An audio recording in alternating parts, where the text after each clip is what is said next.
क्या आप जानते हैं, गीता के सिर्फ प्रथम अध्याय को सुनने मात्र से एक ऐसे जीव को मुक्ति मिल गई जिसने अपने पिछले जन्म में भयंकर कर्म किए थे। आखिर क्या था इस गीता अध्याय में ऐसा रहस्य? सुनिए पूरी अद्भुत कथा। श्रीमद् भागवत गीता प्रथम अध्याय का माहात्म्य। एक समय माता पार्वती ने भगवान महादेव से पूछा, हे महादेव जी, किस ज्ञान के बल पर संसार के लोग आपको भगवान शिव मानकर पूजते हैं? आप मृगशाला धारण करते हैं, शरीर पर भस्म लगाते हैं, गले में सर्प धारण करते हैं और मुंडों की माला पहनते हैं, फिर भी संसार के लोग आपको पवित्र मानकर पूजते हैं। हे प्रभु, ऐसा कौन सा ज्ञान है जिसके कारण आप पवित्र हैं? कृपा करके मुझे बताइए। भगवान महादेव बोले, हे प्रिय, सुनो, मैं श्रीमद्भगवद गीता के ज्ञान को हृदय में धारण करने के कारण पवित्र हूँ। इस ज्ञान के प्रभाव से मेरे ऊपर बाहरी कर्मों का प्रभाव नहीं पड़ता। तब माता पार्वती ने पूछा, हे भगवान, जिस गीता ज्ञान की आप इतनी महिमा बताते हैं, क्या इस ज्ञान को सुनने मात्र से किसी जीव का भी कल्याण हुआ है? भगवान महादेव बोले, हे पार्वती, इस ज्ञान को सुनकर बहुत से जीव कृतार्थ हुए हैं। मैं तुम्हें एक प्राचीन कथा सुनाता हूँ, तुम ध्यानपूर्वक इसका श्रवण करो। श्री नारायण और माता लक्ष्मी का संवाद।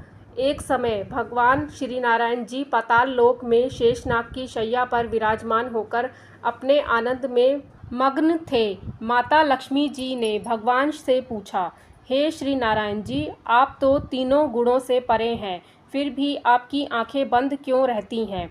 क्या आपको निद्रा और आलस्य व्याप्त करते हैं? भगवान श्री नारायण जी बोले, हे लक्ष्मी, मुझे निद्रा या आलस्य नहीं है। मैं उस एक शब्द रूप भगवान श्रीमद्भगवद गीता में स्थित ज्ञान के आनंद में मग्न रहता हूँ। भगवान ने आगे कहा, जैसे मेरे 24 अवतार मेरे विभिन्न स्वरूप हैं, वैसे ही यह गीता मेरा शब्द रूप अवतार है। इस गीता में मेरे अंगों का स्वरूप भी समझो। पहला अध्याय मेरा मुख है, 5 अध्याय मेरी भुजाएं हैं, 5 अध्याय मेरा हृदय है, 16वां अध्याय मेरा उदर है, 17वां अध्याय मेरी जंघाएं हैं, 18वां अध्याय मेरे चरण हैं। संपूर्ण गीता के श्लोक मेरी नाड़ियां हैं और गीता के अक्षर मेरे रोम हैं। इस प्रकार यह मेरी शब्द रूप गीता है। मैं इसके ज्ञान के अर्थ का अपने हृदय में चिंतन करता हूँ और उससे परम आनंद प्राप्त करता हूँ। माता लक्ष्मी जी बोली, हे श्री नारायण जी, जब श्रीमद्भगवद गीता का इतना महान ज्ञान है, तो क्या इसे सुनकर कोई जीव सचमुच कृतार्थ हुआ है? कृपया मुझे ऐसी कोई कथा सुनाइए। भगवान श्री नारायण जी बोले, हे लक्ष्मी, गीता ज्ञान को सुनकर बहुत से जीवों का कल्याण हुआ है। तुम एक ऐसी ही कथा सुनो। श्रवण नामक व्यक्ति की कथा। श्रवण नाम का एक शूद्र वर्ण का व्यक्ति था। वह चांडालों के कर्म करता था और तेल तथा नमक का व्यापार करता था। उसने एक बकरी भी पाल रखी थी। एक दिन वह बकरी को चराने के लिए बाहर गया। वहाँ वह पेड़ों के पत्ते तोड़ने लगा। उसी समय एक सर्प ने उसे डस लिया। सर्प के विष से उसके तत्काल प्राण निकल गए। मृत्यु के बाद उसे अपने कर्मों के कारण बहुत सा नरक भोगना पड़ा। नरक भोगने के बाद उसने बैल का जन्म प्राप्त किया। एक भिक्षुक ने उस बैल को खरीद लिया। भिक्षुक उस बैल पर चढ़कर दिन भर भिक्षा मांगता था।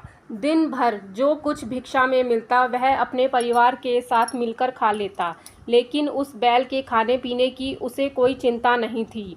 रात भर बैल को दरवाजे पर बांधकर रखा जाता। उसके सामने थोड़ा सा भूसा डाल दिया जाता। अगले दिन फिर भिक्षुक बैल पर चढ़कर भिक्षा मांगने निकल जाता। कई दिन इस प्रकार बीत गए। लगातार भूखा और कमज़ोर रहने के कारण वह बैल एक दिन भूख से गिर पड़ा, लेकिन उसके प्राण नहीं निकल रहे थे। नगर के लोगों को उस बैल पर दया आई। कोई उसे तीर्थ का फल देता, कोई अपने व्रत का फल देता, कोई अपने पुण्य का फल उसके लिए अर्पित करता, लेकिन फिर भी उस बैल के प्राण नहीं निकलते थे। गणिका ने दिया अपने पुण्य का फल। एक दिन वहाँ एक गणिका आई। उसने लोगों से पूछा, यह बैल इस प्रकार क्यों पड़ा है? नगर के लोगों ने कहा, इस बैल के प्राण नहीं निकल रहे हैं।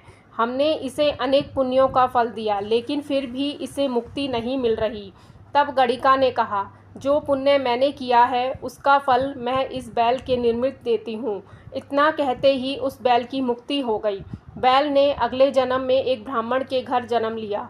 उसके पिता ने उसका नाम सुशर्मा रखा। सुशर्मा बड़ा हुआ और उसके पिता ने उसे विद्या में निपुण किया। वह बहुत सुंदर और बुद्धिमान था। एक दिन उसके मन में विचार आया, जिस गणिका के पुण्य से मुझे बैल की योनि से मुक्ति मिली थी, मैं उसका दर्शन करूं। वह उस गणिका के घर पहुंचा और उससे पूछा, क्या तुम मुझे पहचानती हो? गणिका ने कहा, मैं तुम्हें नहीं पहचानती, तुम कौन हो? तब सुशर्मा ने कहा, मैं वही बैल हूँ जिसे तुमने अपने पुण्य का फल दिया था।